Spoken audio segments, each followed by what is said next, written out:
역행자. 구독해주시면 좋은 영상으로 보답하겠습니다. 구독이 어려우실 땐 좋아요라도 꾹 부탁드려요. 대부분의 사람들은 유전자와 본성의 명령을 그대로 따르기 때문에 평범함을 벗어날 수 없다. 하지만 정작 자신은 나는 달라 하는 자의식에 사로잡혀서 무한 합리화에 빠져 살아간다. 스스로가 얼마나 많은 정신적 심리적 오류를 저지르는지 알지 못한 채 매일 똑같은 쳇바퀴를 돌 뿐이다. 역행자 7단계 모델만 반복적으로 밟아주면 경제적 자유와 인생의 자유를 얻게 된다. 가장 처음으로는 무의식을 바꿔야 한다. 하지만 무의식은 이성적으로 바꿀 수 없다. 누군가 너는 자유를 얻을 수 있어라고 말하더라도 당신의 무의식은 나는 할 수 없어라며 방어 기제를 펼친다. 이 기제를 우회할 수 있는 가장 좋은 방법은 스토리다. 자신과 똑같은 상황에서 자유를 얻어낸 이야기를 50여 개 정도 듣게 되면 무의식에는 균열이 생길 수밖에 없다. 이 균열을 만든 뒤 역행자 7단계 모델을 통해 보다 적극적으로 자유를 얻어내야 한다. 이 책은 오로지 평균 이하의 사람이 돈과 시간, 정신으로부터 완벽한 자유를 얻는 방법에 대해 알려주고 있다. 나는 인생을 즐기면서 행복하게 사는 사람이 승자라고 생각한다. 현재를 희생하면서 미래를 바라보지 않았으면 한다. 그렇기에 당신에게 놀면서 쉬면서 효율적으로 살라고 말하고 싶다. 단 아래와 같은 기본적인 원칙은 지키며 역행자 7단계 모델을 따르려고 노력하자. 하루 2시간 동안 책을 읽거나 글을 쓰고 나머지 시간은 쉰다. 뇌를 업그레이드하는 가장 좋은 방법이다. 하루에 한 번 5분 생각의 시간을 갖는다. 이 여백의 시간을 통해 하루하루 복리로 좋은 결정이 쌓일 수 있다. 적극적으로 논다. 그리고 무조건 8시간 이상 숙면한다. 노는 행위는 인간의 행복과 건강에 필요하며 창의성의 원천이다. 챕터 1. 나는 어떻게 경제적 자유에 이르게 되었나? 늦가기 대학생으로 전북대 철학과에 입학한 23살. 나는 현실과 이상의 괴리 때문에 때로는 자살 충동까지 느끼곤 했다. 하지만 그런 와중에도 절실하게 생각한 것이 하나 있었다. 성공한 사람들은 모두 책 읽기와 글쓰기를 많이 한다는 점이었다. 그래서 아무리 바빠도 무슨 일이 있어도 하루 2시간 책 읽기와 글쓰기는 빠뜨리지 않으려 했다. 대신 나머지 시간은 맘대로 놀거나 빈둥거리면서 지냈다. 그럴 수 있었던 것은 독특한 믿음이 있었기 때문이다. 책 읽기와 글쓰기를 꾸준히 해두면 훗날 뭘 하더라도 누구보다 잘할 수 있을 거야. 성공한 수많은 사람들이 증명하잖아. 나는 미련 맞을 정도로 2년간 매일 2시간씩 책을 읽었다. 그리고 나머지 시간은 완전히 놀거나 하고 싶은 것에 집중했다. 그런데 놀라운 일이 벌어졌다. 이 근거 없는 믿음이 효과를 발휘하기 시작한 것이다. 읽고 듣는 것들이 전보다 훨씬 잘 이해되었다. 무엇을 보든 본질 또는 핵심이 금방 파악되고 스스로 기준이 잡히기 시작했다. 내 인생을 가로막던 3가지 벽 중 공부의 벽이 허물어지기 시작했다. 다리를 회복한 친한 친구 지한이를 만나서 많은 이야기를 나눴다. 우리는 서로 똑똑하다고 자유했지만 다 뜬구름 잡는 얘기였을 뿐이야. 현실적으로 우리는 돈을 벌어야 해. 우리의 대화는 한 방향을 향해 나아가고 있었다. 영화 속 페이스북 창업자들은 기숙사, 창고 등에서 돈 한 푼 들이지 않고 사업을 시작했다.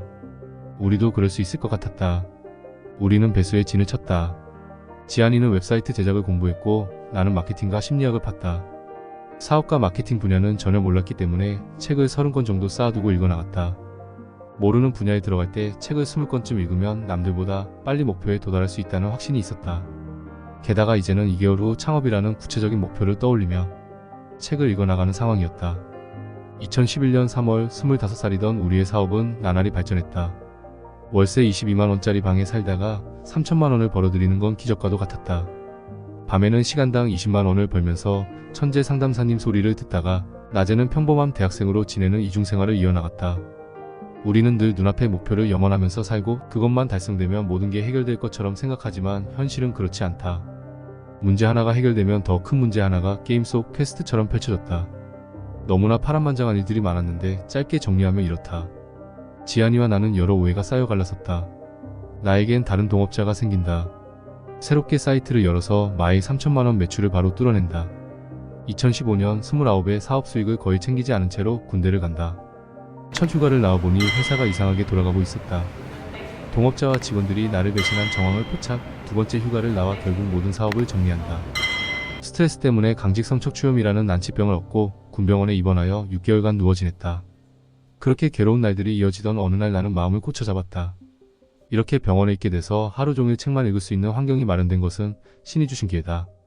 고양시의 군 병원에 입원한 6개월 동안 나는 목발을 짚거나 휠체어를 타고 나가서 끊임없이 책을 읽었다. 한 번에 큰 돈을 버는 일은 없다. 사람은 제 그릇만큼 돈을 가져갈 뿐이다. 남을 탓하기보다는 내 문제에 집중하자. 31 아무 일하지 않아도 매월 5천만원을 버는 구조를 만들었다. 32 이상한 마케팅이라는 회사를 만들었다. 33 한 달 순수익이 8천만 원을 돌파하기 시작했다. 34 그동안엔 상상하기 어려웠던 규모로 수익의 시너지가 나기 시작했다. 총 6개의 사업과 4개의 지분 투자 사업이 자동 수익을 만들어내고 있다. 왜 나의 옛 이야기로 이 책을 시작했을까? 솔직히 말하면 당신의 무의식에 균열을 내고 싶었다. 나는 감정이입을 하면서 자수성가를 이뤄낸 사람들의 이야기를 읽다 보면 그 사람들과 나를 동일시하곤 했다. 그리고 나도 혹시나 이렇게 될 수 있는 게 아닐까? 나 같은 상황에서도 성공할 수 있는 거잖아? 라는 생각이 점차 들었다. 무의식의 균열이 일어난 것이다. 자, 이제부터 본격적으로 역행자 7단계 모델을 따라가 보자. 챕터 2. 역행자 1단계 자의식 해체.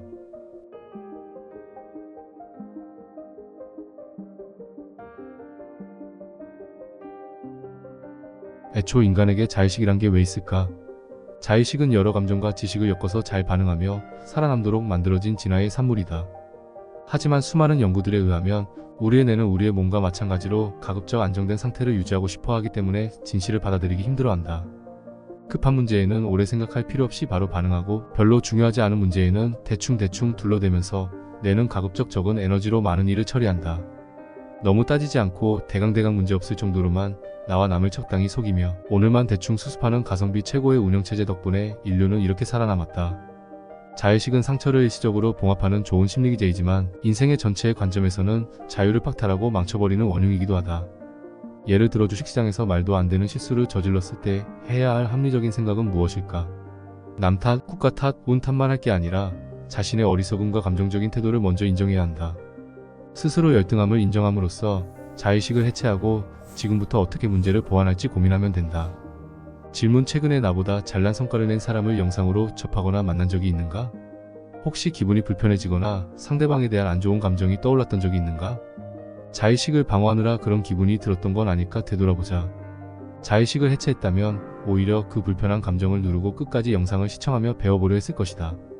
실제로 만난 사람이라면 상대방에게 하나라도 더 배우려고 질문을 던졌을지도 모른다. 스스로 성찰해보자. 자의식 해체의 3가지 단계. 자의식 해체의 중요성을 알았다면 이제 스스로 해볼 차례다.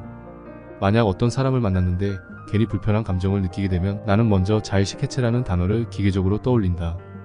그리고 이 언짢은 감정은 어디서부터 온 것인지, 어떤 열등감이 자극됐는지 생각한다. 이런 탐색이 자의식 해체의 1단계다. 종종 누군가의 발언이나 존재에 불쾌감을 느낀다면 그 원인이 자의식 때문은 아닌지 알아보는 것이다. 이 탐색의 효과는 놀랍다. 나의 비대한 자아와 일정한 거리를 두게 된다. 질투하고 화내고 의심하는 유치한 내 모습을 가만히 지켜볼 수 있게 된다. 그러면 내 상처, 잘못 투사된 공격성, 비뚤어진 생각이 어느 정도 보인다. 새로운 걸 받아들일 수 있는 여유가 생긴다. 그 다음 2단계는 인정이다. 왜 그 사람을 보면 기분이 나쁘지? 내가 질투하는 것일 수도 있겠구나. 질투는 오히려 내 학습을 방해하니까 내 감정을 인정하고 일단 상대방의 어떤 포인트에서 인기가 있는지 흡수해야겠어. 돈에 대해 얘기하는 사람을 볼 때마다 왜 기분이 나쁘고 상대를 적대적으로 보게 되는 거지? 사실 인생을 잘 살기 위해선 돈이 필수 조건 중 하나야. 내가 지금까지 이 부분에서 자신이 없으니 회피했던 것 같기도 해. 지금부터 뭘 해야 할까? 마지막 3단계는 전환이다. 탐색과 인정으로 자신의 감정을 이해하고 인정했다면 그 다음은 긍정적 사고로 전환해야 한다. 인정을 통해 열등감을 해소하고 이걸 변화의 계기로 삼기 위한 액션 플랜을 만든다. 자의식 해체는 정서적으로도 건강하게 만들 뿐만 아니라 학습력을 크게 향상시키고 의사결정력을 높여준다. 챕터 3. 역행자 2단계 정체성 만들기.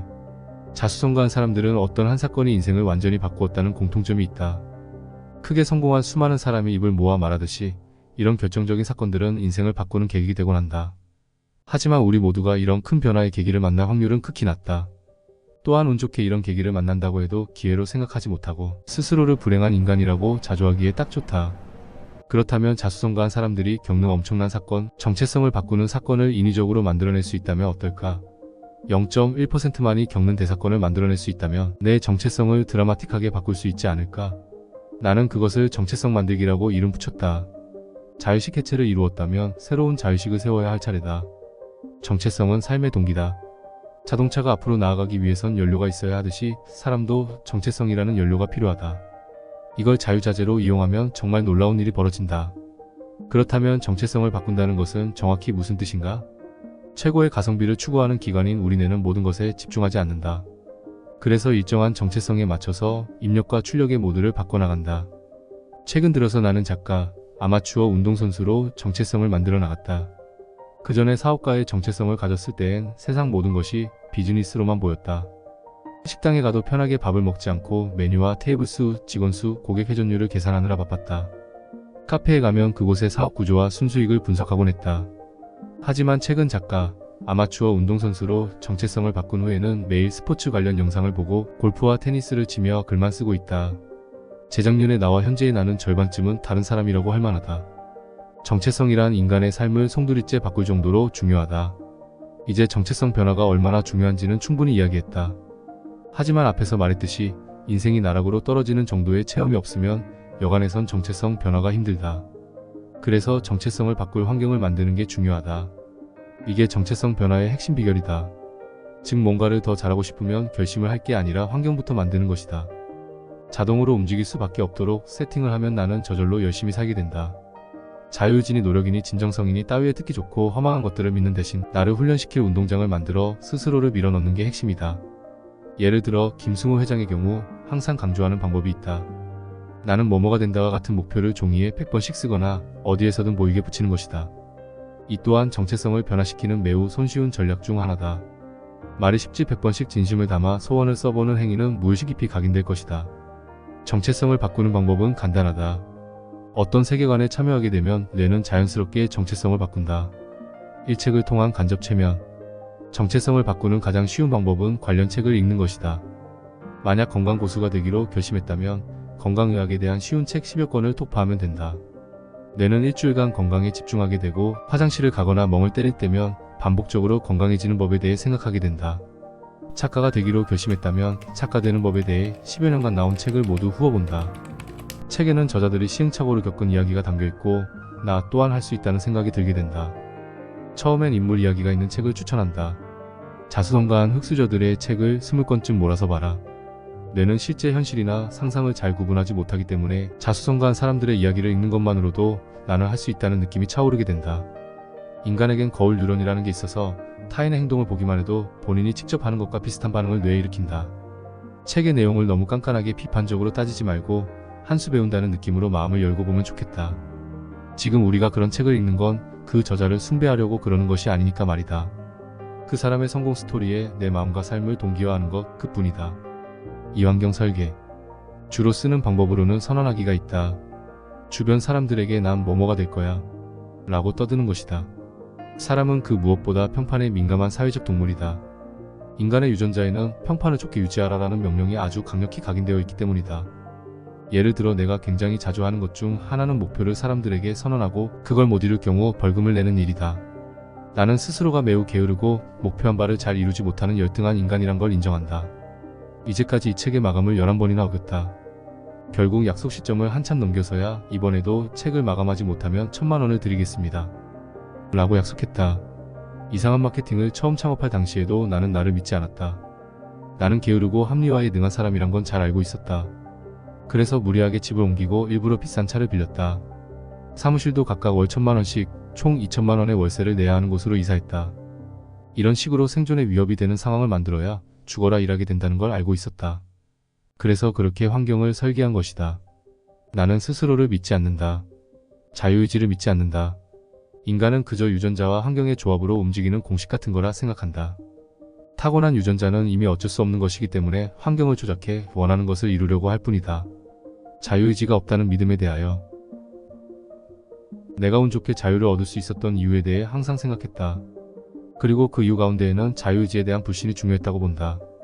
역행자의 주 개념도 무의식과 본능의 지배에서 벗어나야만 자유를 얻을 수 있다인데 이 개념 또한 인간에게 자유의지가 없다는 믿음에서 시작되었다. 우리에겐 자유의지가 없을지도 모른다는 생각은 나를 겸손하게 만들었다. 나를 포함한 인간이 어떤 특별한 존재가 아니라 어쩌면 다른 동물들과 별로 다를 바 없을 수도 있다는 생각을 하게 해주었다. 어떤 것을 이루기로 결심했을 때 거기에 완전히 자유롭게 판단하는 나 같은 게 있을까? 혹시 유전자라는 타고난 프로세스를 특정 환경에 놓아두었을 때 당연히 나올 수밖에 없는 반응을 나 스스로 한 결정이라고 믿고 있는 게 아닐까? 스스로 그저 생물학적 기계에 불과하다는 걸, 잘된 일도 어쩌면 운 때문이었다는 걸 인정해야 한다.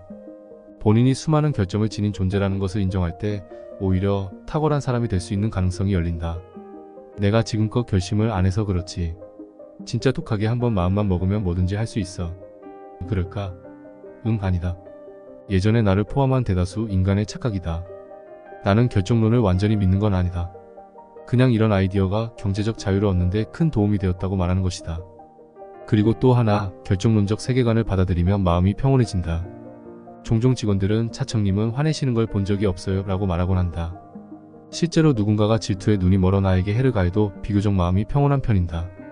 필요하면 법적 조치를 취할 뿐 그것 자체로 마음이 상하지 않았다. 저 사람은 낮은 지능과 열등감, 안 좋은 환경, 공격성 같은 게 합쳐져 저런 행동을 하는구나. 자유의지 없이 열등한 유전자 때문에 잘못된 의사결정을 내리는구나.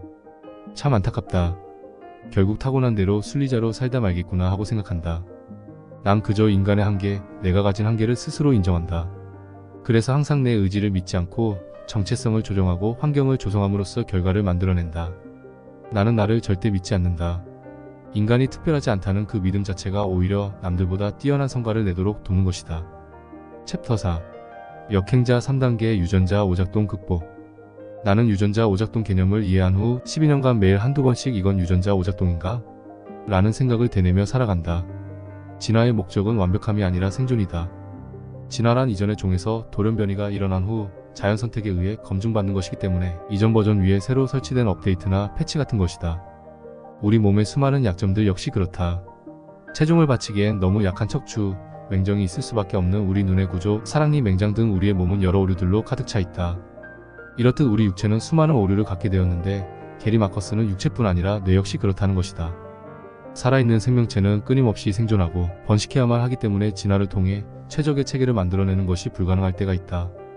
발전소 기술자들처럼 진화도 생물의 작동을 멈출 수는 없으며 때문에 그 결과는 옛 기술에 새로운 기술이 쌓아 올리는 것처럼 꼴싸 나온 것이 되곤 한다. 예컨대 인간의 중뇌는 아주 오래된 후뇌 위에 말 그대로 얹혀 있으며 이 두뇌 위에 다시 전뇌가 얹혀 있다. 게리 마커스 클루지. 유전자 오작동을 이기는 역행자의 사고방식. 조심성 강한 유전자는 과거에는 꼭 필요한 것이었지만 오늘날엔 열등한 것, 즉 클루지로 남았다. 과거엔 새로운 도전이 생존과 직결됐지만 지금은 그렇지 않다. 유튜브나 블로그, 새로운 플랫폼에 도전하다 실패해도 죽지 않는다. 또 하나, 사람들에게 막대한 피해를 주는 클루지 바이러스로 소외감이 있다. 원시 시대에 100명 규모의 부족에서 왕따를 당한다는 건 곧 죽음을 의미했다. 어떤 버섯을 먹어도 되는지 알려주는 사람이 없다면, 같이 사냥을 나갈 사람이 없다면 살 길이 막막해진다. 그래서 인간은 자기 평판에 아주 민감하게 반응하고 남 이야기에 놀라울 정도로 관심을 가진다. 가장 일반화된 클루지로 인지적 편향, 즉 편견을 들 수 있다. 선사시대 사람들은 어두운 곳에서 뭔가 큰 생물을 보면 일단 재빨리 도망치도록 진화했다. 만약 나중에 별것 아닌 걸로 밝혀지더라도 큰 상대를 만나면 일단 피하고 보는 것이 남는 장사였을 것이다. 사람이 뱀 같은 모양을 보면 깜짝 놀라는 것, 다리 많은 독충 같은 것을 징그러워하는 것도 예전엔 인류 생존에 큰 도움을 주는 편향이었을 것이다. 당신이 평소에 유전자 오작동을 일으키고 있는지 돌아봤으면 하는 마음으로 질문 3가지를 던져보려 한다. 질문 1. 사람들의 눈치를 보면서 판단 오류를 범하고 있지 않은가? 평판 오작동 원시 시대는 좁은 범위의 부족 사회였기 때문에 평판이 무엇보다 중요했다. 평판을 읽으면 생존과 번식에 불리하여 매우 절망적인 상황에 처한다. 그래서 우리 유전자는 평판을 읽는 것에 큰 두려움을 느끼도록 진화했다. 밥을 혼자 먹는 게 창피한가? 남들과 다른 길을 가는 게 창피한가? 유전자 오작동일 뿐이다. 남의 눈치를 보는 건 집단에서 평판을 지키라는 유전자 코드가 작동한 것뿐이다. 본능을 역행해야 한다. 질문 2. 지금 나는 새로운 것을 배우는데 겁을 먹고 있나? 새로운 경험에 대한 오작동. 인간의 두뇌는 현재의 삶이 만족스러울 경우 지금까지 유지해온 습관을 지키려는 경향이 있다. 뇌의 칼로리 소모를 낭비하지 않도록 진화한 것이다. 그렇기에 새로운 일을 배울 때 거부감이 든다면 이건 유전자 오작동이야 라고 생각하며 나의 길을 걸어가야 한다. 질문 3. 손해를 볼까봐 너무 과도한 스트레스를 받는 게 아닐까? 손실 회피 편향. 인간은 이득보다는 손실에 매우 민감하게 반응하도록 진화했다. 1억 원을 벌던 사람이 1억 1천만 원을 벌게 되어도 기쁘지 않다. 하지만 9천만 원을 벌게 된다면 매달 1천만 원씩 잃고 있어라고 생각하면 뇌가 위기 신호를 보낸다. 알바비를 1.2배를 주면 오히려 더 인재가 몰리고 장기적으로 이득을 본다. 그러나 수준 낮은 사장들은 1.2배를 주면 50만 원이 손해인데라는 생각 때문에 결국 사업을 키우지 못하고 장기적으로는 사업을 망하게 만든다. 돈 몇 푼에 벌벌 떠는 것은 유전자 오작동에 의한 망상일 뿐이다. 챕터 5. 역행자 4단계 뇌 자동화. 뇌 최적화는 책 읽기나 글쓰기로 뇌 근육을 키우는 것을 뜻한다. 두뇌가 한번 최적화를 끝내면 평생 자연스럽게 지능이 발달한다. 이것을 뇌 자동화라고 한다. 뇌 최적화 1단계 22전략. 늦은 나이에 철학과에 입학한 나는 토론 동아리와 시 동아리에 들어가서 열심히 활동했다. 시는 창의성을 길러주고 토론은 소음에 가려진 신호를 찾는 방법이라고 생각했다. 불안했지만 확실한 믿음 하나는 있었다. 지금 당장 뭘 할지도 모르겠고 나중에 뭘 할지도 모르겠지만 다독, 다작, 다성량으로 기본기를 다져두면 훗날 뭘 하더라도 남들보다 훨씬 앞서갈 수 있을 거다. 아인슈타인, 마크 트웨인, 프리다 칼로, 레오나르도, 다빈치 등 천재들은 글쓰기를 즐겼다. 세상에 이름을 남긴 작가, 철학자, 기업가 상당수가 글을 잘 쓴다. 그들이 천재로 평가받는 이유는 글을 잘 썼기 때문이 아니라 오랜 글쓰기로 내 발달이 이루어지면서 더 나은 두뇌를 갖게 되었기 때문이라고 생각한다. 원인과 결과가 반대다. 대부분의 사람들은 비효율적인 방법으로 경제적 자유를 얻으려다가 결국 포기해버린다. 혹은 자의식 때문에 본인이 정한 방식만 고집하다가 결국 자유를 얻지 못한다. 예를 들어 운동에 실패하는 이유를 정리해보면 다음과 같다. 이름식 섭취를 제대로 하지 않는다. 이매일 한두 시간씩 무리한 운동을 하다가 힘들어서 포기한다. 세근육 휴식 시간이 중요한데 이를 어긴다. 4% 보디빌더에게나 필요한 운동 방식을 따라한다. 오직 어떤 운동 방법이 효율적인지 모른다.